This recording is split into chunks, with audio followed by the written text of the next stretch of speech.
Well, we're a third of the way through the Northwestern football season, so let's take stock of what all has happened so far. You are Locked On Northwestern, your daily podcast on the Northwestern Wildcats, part of the Locked On Podcast Network, your team every day.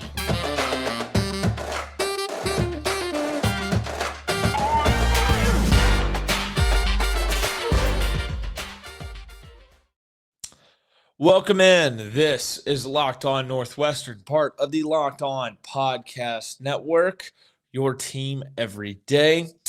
I'm your host, Carter Bird, and thank you for making Locked On Northwestern your first listen every day for anything and everything Northwestern. We're available wherever you get podcasts, Apple Podcasts, Spotify, wherever. We're also on YouTube. Just search Locked On Northwestern. Make sure you subscribe, turn on notifications. You leave a comment, a review, whatever can help us improve the show. We would love your feedback. We'd love to interact with you. All right, so today, let's talk about this season so far. A third of the way through the schedule, 4 games in, hasn't quite been what it could be. Hasn't been close to what it could be. Been disappointing so far, especially with my preseason prediction that I thought there was a definite path if you beat Nebraska to 4-0. Well, here you are, 1-3. You did beat Nebraska. I was feeling good about that 4-0 prediction. And you go on to lose 3 straight before you have your second Big Ten game this weekend. You are still technically 1-0 in the Big Ten, 1-0 in the Big Ten West as well. So you're not in last place there. But the 3 out-of-conference losses, those hurt big time. I think all 3 were by 1 score, if I recall correctly. I think it was by 18 total points across the 3 games. But let's kind of dive through each game, kind of look back on them, the takeaways, things that were very good, things that were not so great, reasons why it didn't go Northwestern's way. Let's start with that Nebraska win. Obviously, week 0 in Dublin, got a lot of hype, very big moment. And you go on the road, you get down by 11 early, you get down by 11 again later, and you come back and you win 31-28 to kick off the season, to kick off Big Ten play, to kick off college football for everybody because you were the primetime game of week 0. Ryan Helinski looked awesome in the game. He looked very calm, very comfortable. He was as confident as I've ever seen him, and he had all day to throw thanks to the offensive line. But he was 27 of 38 for 314 yards, 2 touchdowns, no interceptions. But he wasn't the only one that stood out on the offense. I mean, Evan Hull and Cam Porter ran the ball very well on that Husker front behind that offensive line. Evan Hull, 22 rushes, 119 yards, 1 touchdown, 5 receptions for 55 yards. Cam Porter, 19 rushes, 94 yards, 1 touchdown, 1 reception for 5 yards. Did have a fumble, but ran the ball well nonetheless. The offensive line dominated the game. The offensive line was the story of the game. Far and away, the biggest storyline of that Week 0 game was how well Northwestern's offensive line played. I mean, they gave Helinski all day to throw back there. He looked, and he wasn't under any pressure, hardly at all. Gave him time to survey the field, make the right reads, make the right throws, and he felt calm. He felt comfortable back there, and I think that showed. In the run game, they pushed around a big Nebraska front in terms of size, pushed them around, ran the ball very, very well. In the pass game, your 2 stars were Malik Washington with 8 for 97, and then Evan Hull, 5 for 55 out of the backfield. Those were the 2 guys who stood out the most for this Northwestern offense in the pass game. But you did start to see the emergence of Thomas Gordon. Grabbed a couple balls there in that game, and he kind of started to make his presence felt at the tight end position. The defense did a pretty good job stopping the run, limited Nebraska, a good Nebraska rushing offense, to just 110 yards rushing on the day. Defense did force 3 turnovers. You lost 1 turnover, so you were positive in the turnover battle. Cam Mitchell played well in the hole, came up with a big interception, helped swing momentum.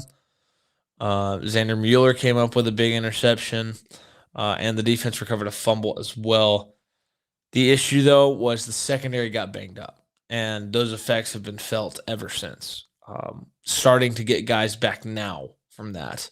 But Luke Akers was unbelievable in that game punting. A lot of fun. Kept pinning Nebraska deep. Pinned him at the 1 once. Pinned him at the 4 once on a ball that bounced at the 1 yard line and backed up to the 4. The entire coverage team bit on a deke by the return man who came sprinting up to like the 10 or 15 yard line like he was calling a fair catch. Ball bounced behind him at the 1 and backed up to the 4. You kind of dominated the field position battle as a result, and that was huge. Your offense went for 500 plus yards. Very positive day offensively. Saw a lot of good things that looked better than maybe you had seen the year before or were expecting. And you're feeling hot coming out of that. Get the bye week, get Duke at home in week 2. Got to spend some extra time in Dublin because you did have week 1 off. Well, here you go to week 2. Duke comes to town. I thought going into the game, Northwestern was the better team. They're 10-point favorites, I believe, if I recall correctly. And pretty much out the gate, it started exactly like the year before.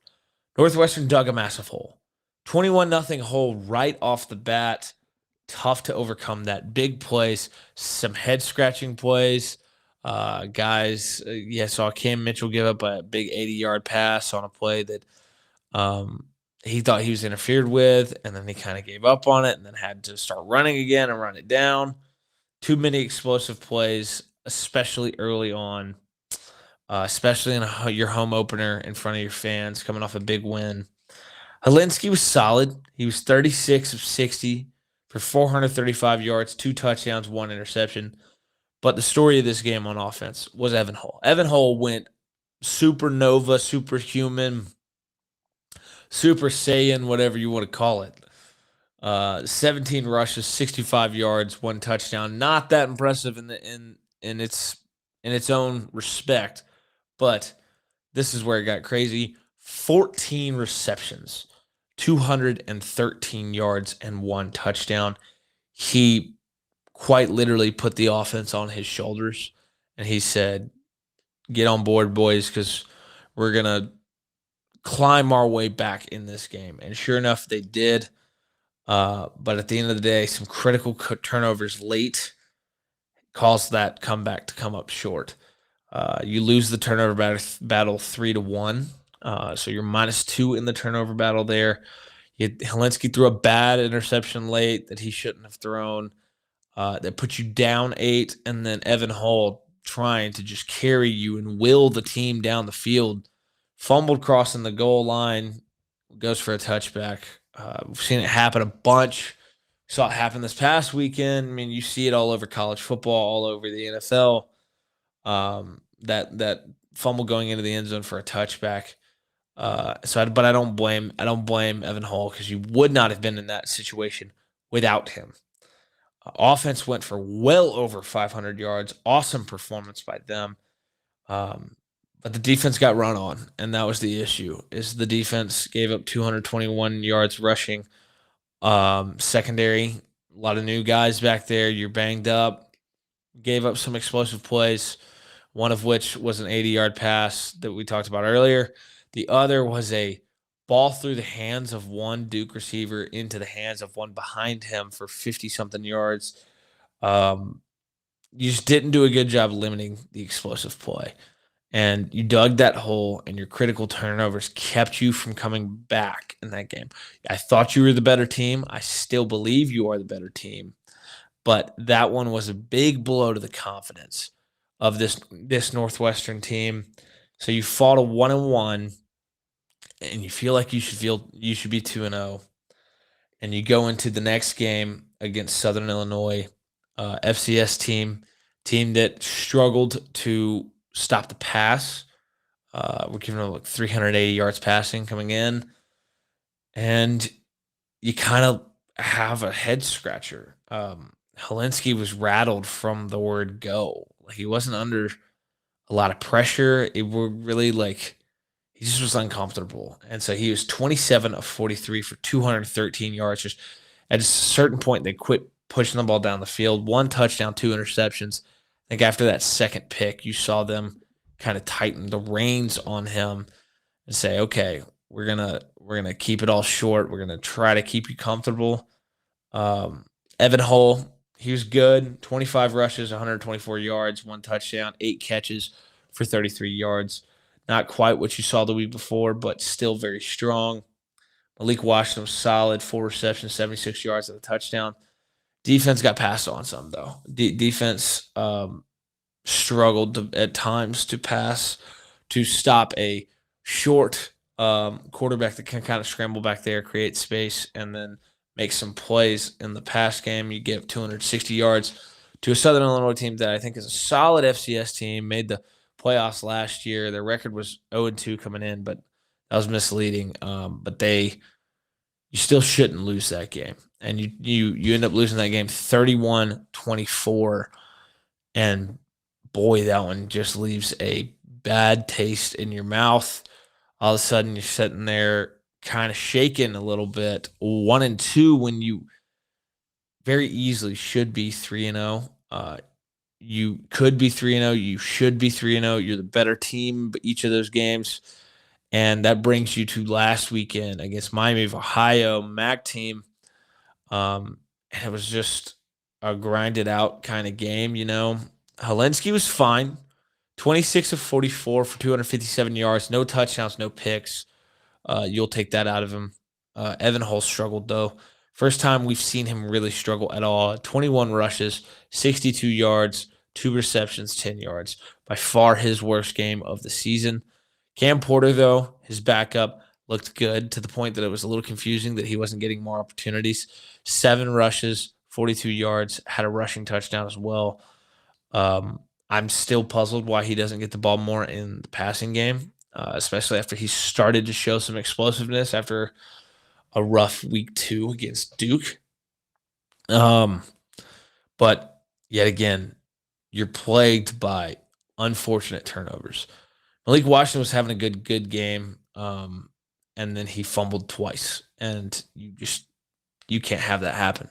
You can't have that happen. It's backbreaking, especially when you're on the middle of drives, you're getting down the field, and he coughs it up twice in the middle when you kind of have some momentum. Tight ends continued to look solid. Thomas Gordon, Marshall Lang have started to come on more and more. They make plays in the red zone, which is what you need, what you want. But the turnovers and then a blocked punt right before half, recovered by Miami at the Northwestern 8-yard line. Those kill you. Those swing all the momentum out of your favor. Defense played pretty well, all things considered. Didn't give up a lot of yards. Gave up some on the run in the run game.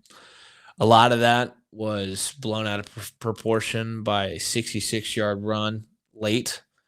Gave up about 150 yards. Otherwise, only gave up like 62 passing yards. And yeah, you get Cam Mitchell back, you get Coco Azuma back. Thought both of them made their presence felt. Thought the secondary played a lot better with some of its experienced guys in there. Granted, you were playing a backup quarterback because the starter had gotten hurt weeks before that. One huge explosive run kind of ruined the defensive front's performance in the game. And you lost that turnover battle 2-0, the blocked punt. And sure enough, at the end of the game, you look up and it's a 17-14 loss. I think your offense wasn't quite clicking. You weren't really pushing the ball down the field. Evan Hull struggled to run the ball. You weren't running as many plays as you had been. All of those factors combined with those turnovers and that blocked punt, and you found yourself at the end of the game, Miami kicking a field goal to take the lead to win the game 17-14. And just like that, a stretch that you easily could be 4-0. You probably should be 4-0. In each of those games, I think you're the better team, and you just lose. It's tough. It's a tough pill to swallow. It's not what you want, obviously, and it's difficult. And you're going to see how this Northwestern team kind of gets off the mat. I don't know. It remains to be seen, but that's where we're at so far through 4 games. Next up, we're going to look at, well, what do we know through these 4 games? What do I think about these first 4 games, and what do I think about this team? And so that's going to be what's coming up next.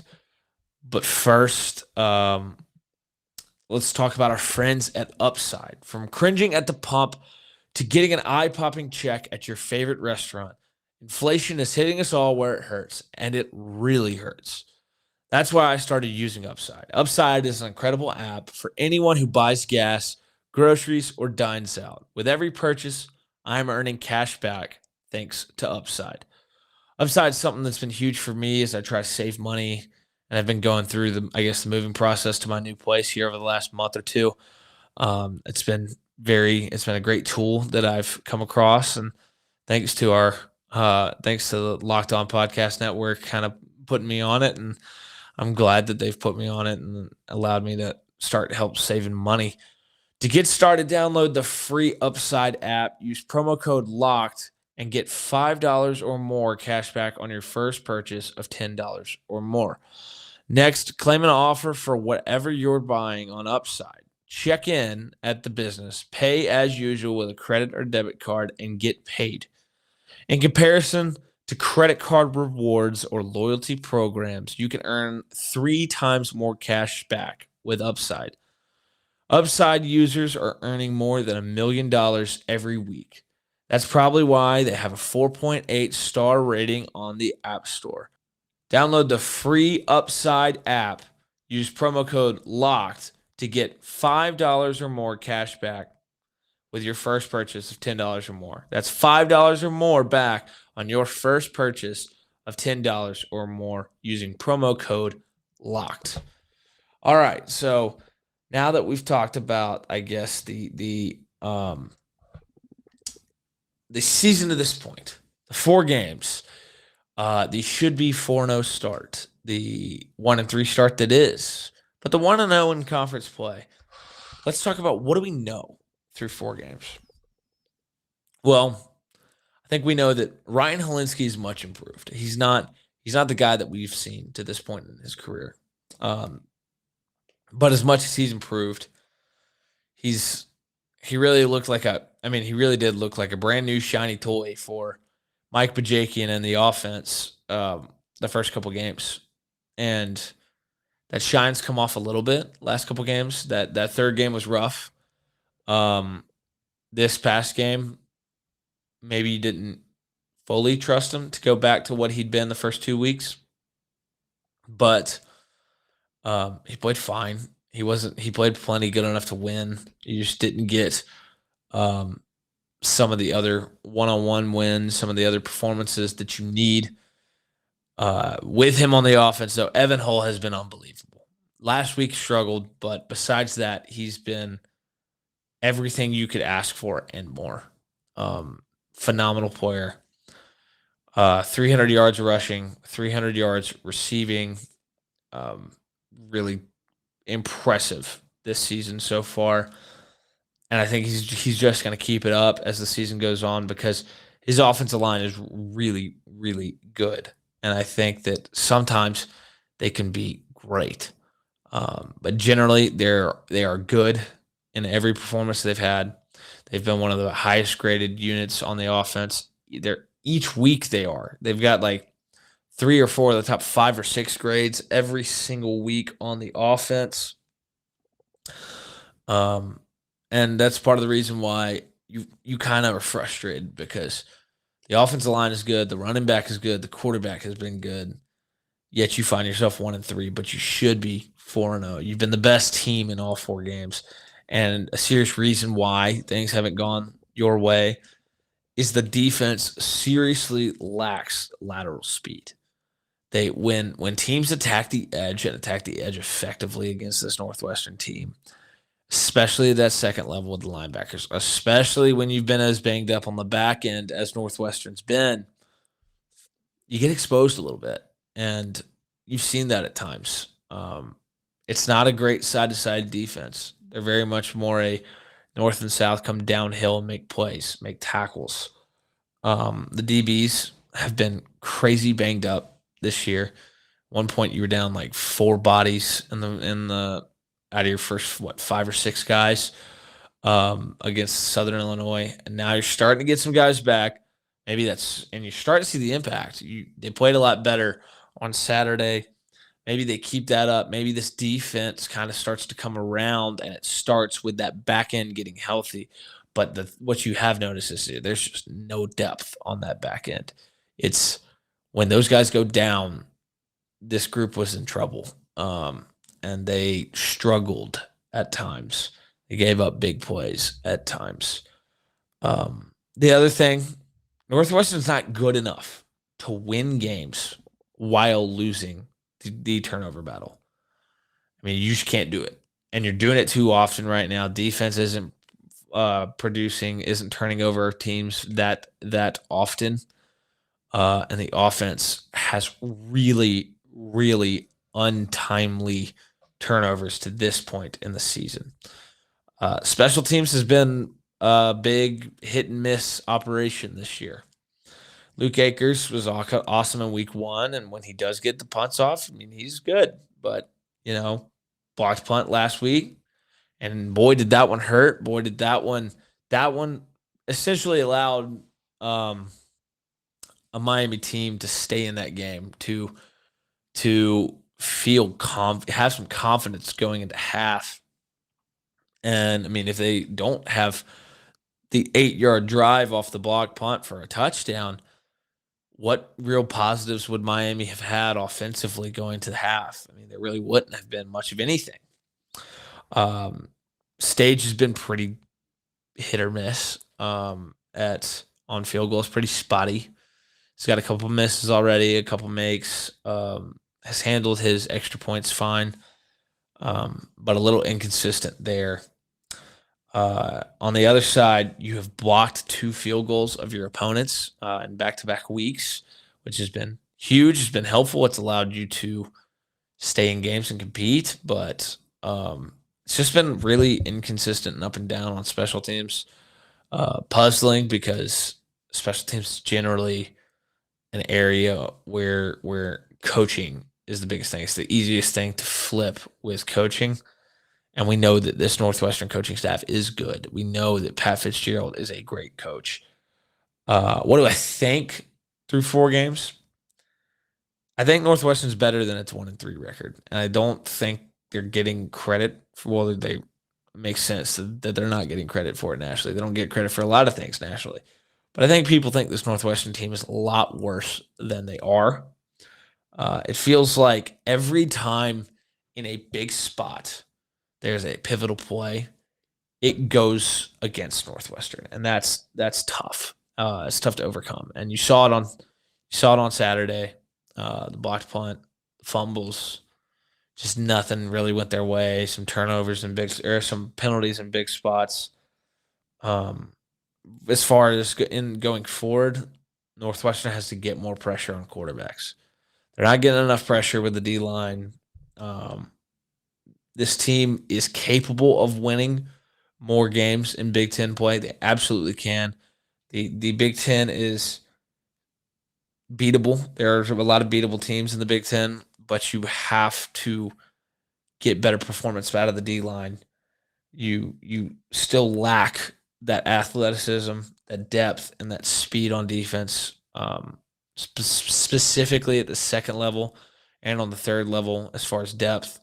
Um, it's not great. You desperately, desperately, desperately, desperately have to stay healthy on the back end.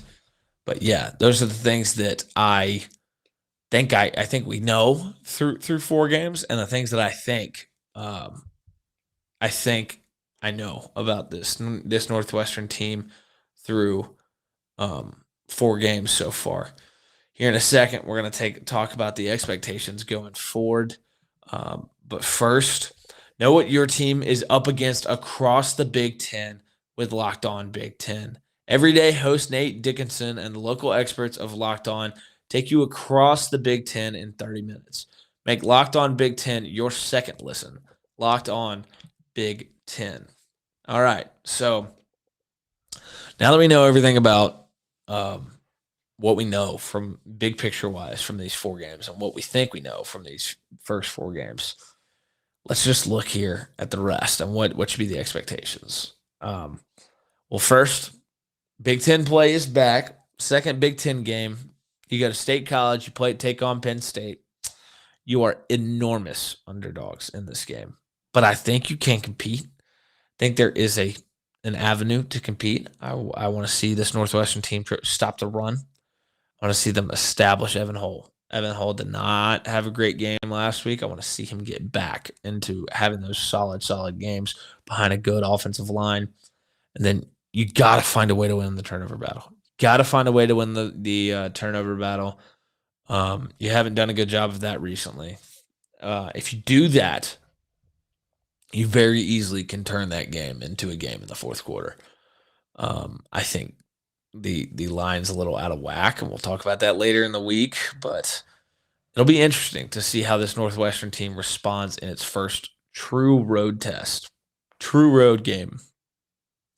Then you come back home, get Wisconsin at home, where, look, kind of like that Penn State game, you got to stop the run. You got to make Graham Mertz beat you. Because I don't think he's that great of a quarterback. I really don't. I think he's pretty average.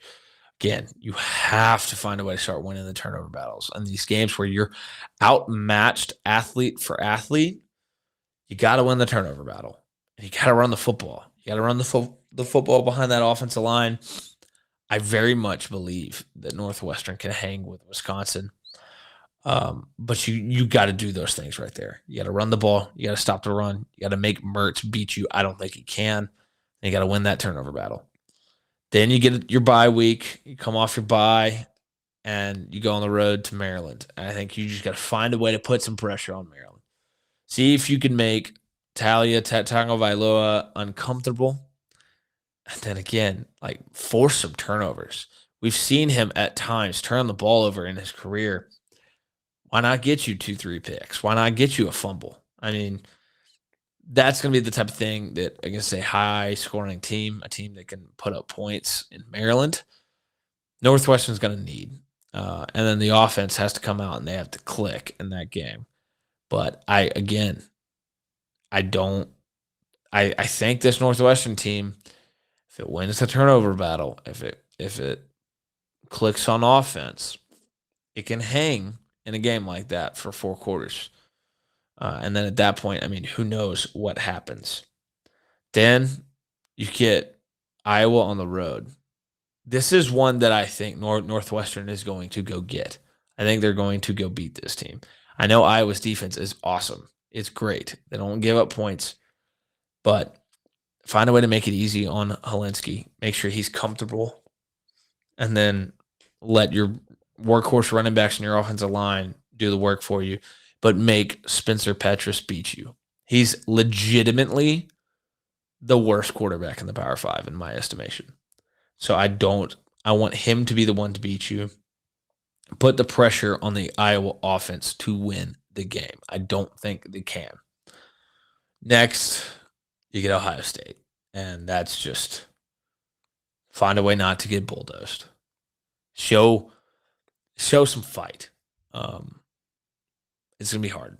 They're better athletically at every single position, and you don't love that in a matchup. Following week, Minnesota. I think Minnesota's the best team in the Big Ten West. And they are not Ohio State, but there's going to be a little bit of that same aspect. Show fight, kind of ditto for the Ohio State game. Show some fight, battle. Don't get the doors blown off you in that game.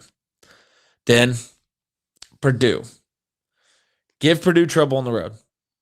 Like, shut down Charlie Jones. Shut down Charlie Jones. Run the football. Get Helinski in a rhythm.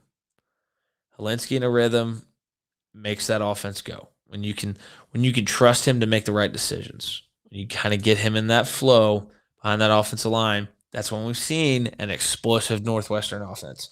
And I think this Penn State defense is gettable. I think you can put up some numbers against them.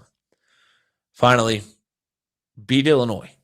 Just find a way to beat Illinois. Don't let Chase Brown beat you. He's putting up stupid numbers in the run game. Win the turnover battle. Get Helinski back in that rhythm. It's kind of similar to what my thought process is for that Purdue game. And run the ball with your two running backs behind that offensive line. Continue to do those types of things, and I think you're in a great spot. But as far as season-long expectations at this point, a bowl game is more than likely probably off the table at this point, just because you're asking this group to go 5-3. 5-3 the rest of the way. A very, very, very difficult schedule. But can they go 4-4? That'd be my challenge. Can they go 4-4? Can they get to 5-7? The schedule is brutal. You got to go on the road for a bunch of tough games, but there are winnable games on that schedule. You just got to be able to handle the road environment, and you got to play well. You got to win the turnover battle, because the Big Ten is susceptible, especially the Big Ten West. And I mean, if you get hot, who knows what happens? If you get hot, who knows? I mean, that's kind of the story. With some of these Cinderella teams you see in college football. So that's going to be what I'm looking for the rest of the year. But that's kind of my first third of the year snapshot of, let's take stock about where this season is, where it's gone. And yeah, I mean, that's how I see it so far. That's probably going to do it for today's show. Later this week, we're going to start digging into Penn State. And yeah, it'll be fun to do that. Penn State team that I've spent some time looking into previously. They've exceeded my expectations this year. They're better than I thought they'd be. But I think that Northwestern, if they do the right things, can give them a little bit of a fight. So that's what I'm looking for this week. But yeah, thank you for making Locked On Northwestern your first listen every day. We're available wherever you get podcasts, Apple Podcasts, Spotify, wherever. We're on YouTube. Just search Locked On Northwestern. Subscribe, turn on notifications, leave a review, leave a comment. We'd love to interact with you. We'd love to get your feedback. I'm your host, Carter Bird. You can follow me on Twitter and Instagram at CarterBird13. And yeah, I will see you next time.